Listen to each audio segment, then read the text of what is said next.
There is a moment in an automaker's history when a decision made in a boardroom becomes a referendum on everything the brand claims to stand for.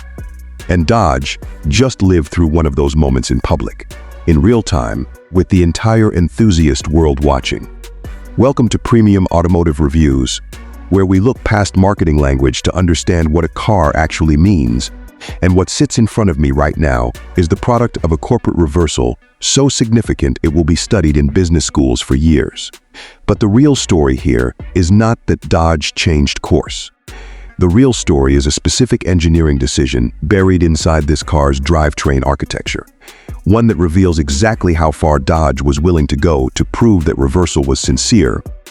And understanding that decision is the key to understanding everything else about this machine. The color is a deep, uncompromising black that swallows light rather than reflecting it, broken only by the warm bronze finish on the forged wheels. A combination Dodge's design team apparently chose specifically because it photographs as menace in daylight and near invisibility after dark. The proportions have shifted meaningfully from the outgoing generation, lower and wider with a fastback roofline that sweeps back in a single continuous arc.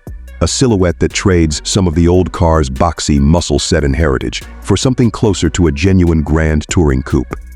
The full-width LED lighting signature stretches across the front fascia in a thin, aggressive line, flanked by sharp, angular headlamp housings that pull the eye outward toward fender flares. Pushed wide enough to house genuinely massive wheels without a hint of gap, the hood carries a deep central power bulge with functional venting pressed into its surface. A detail that tells you forced induction lives underneath before a single spec sheet confirms it. Along the flanks, sharp character lines run from the front fender rearward, gathering tension toward the rear haunch, where the body swells outward with a wide body presence that fills those bronze wheels completely.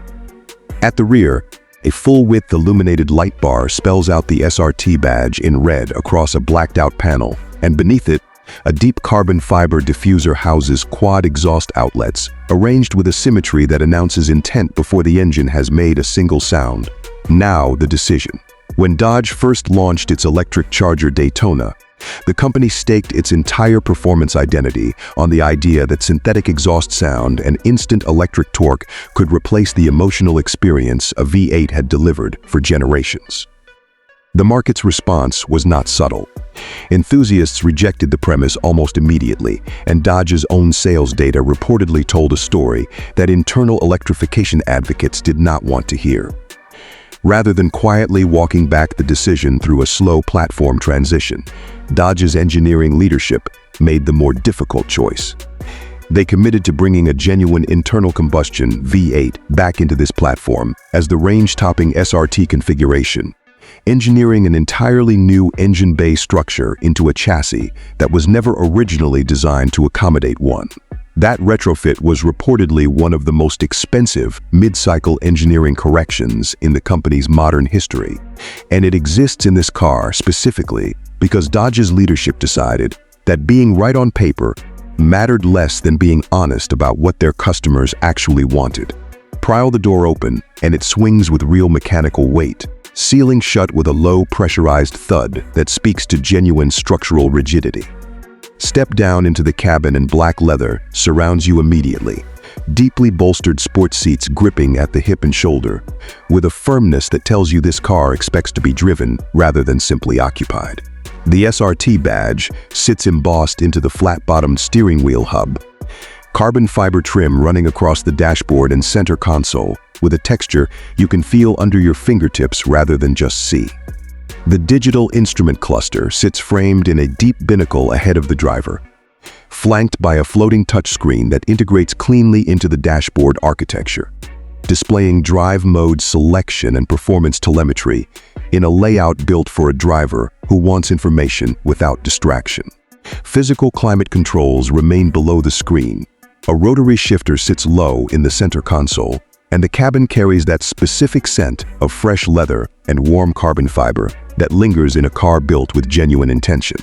Close the door and the outside world recedes into a controlled hush, the kind of acoustic isolation that makes the eventual engine note feel like a deliberate choice the cabin is allowing in, rather than an intrusion it failed to keep out.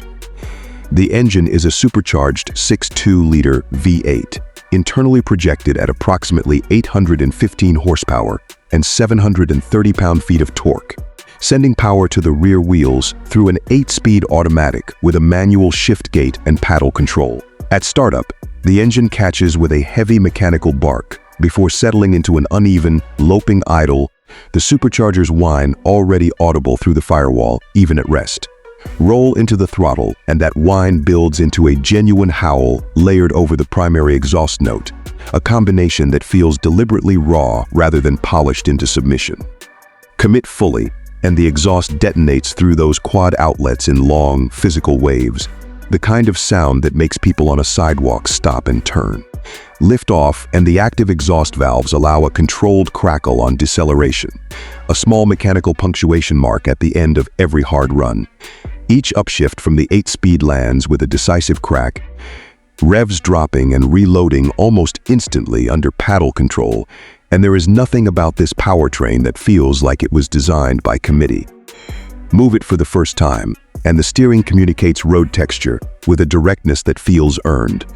The front end loading confidently into corners before the rear follows, with a balance that speaks to genuine suspension development rather than a carryover tune.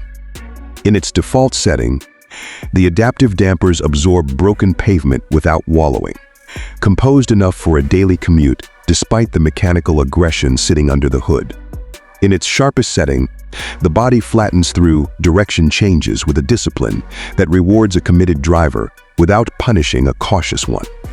The brakes respond with a progressive bite that builds trust quickly, 6-piston front calipers gripping large ventilated rotors with a linearity that never feels grabby or artificial.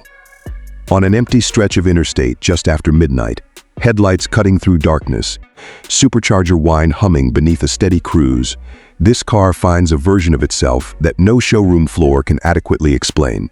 The honest limitation here is weight.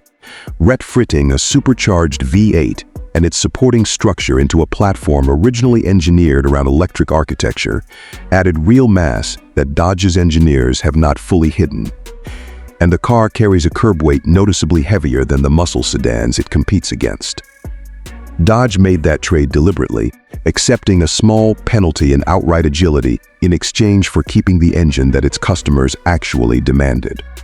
Estimated pricing lands between $74,000 and $88,000, depending on specification, a number that positions this car directly against established performance sedans that never had to publicly reverse a corporate strategy to earn the right to exist in their current form. The 2027 Dodge Charger SRT occupies a genuinely unusual position in the current automotive landscape. It is not simply a legacy revival riding on a recognizable name, and it is not a segment disruptor chasing a new idea nobody asked for. It is something rarer, a corrected mistake turned into a statement. Proof that a major manufacturer was willing to spend real money admitting it misjudged what its own customers valued most. The person this car was built for understands that conviction sometimes means reversing course publicly rather than quietly doubling down. Someone who has felt genuinely alienated by an industry racing toward silence and synthetic experience, and who wants proof that a company can still choose to listen. Before we close, here is something genuinely worth debating in the comments. Dodge spent enormous engineering resources retrofitting a V8 into a platform built for electrification, essentially admitting their original strategy was wrong. Does that kind of public correction deserve real respect as a company listening to its customers, or does it expose a deeper failure in long-term planning that buyers should be wary of trusting again? Both positions carry genuine weight. Leave your answer below. And if stories like this one are why you keep coming back, subscribe, because 2027 still has more of these arguments left to make. The 2027 Dodge Charger SRT is proof that sometimes the loudest statement a company can make is admitting it was wrong.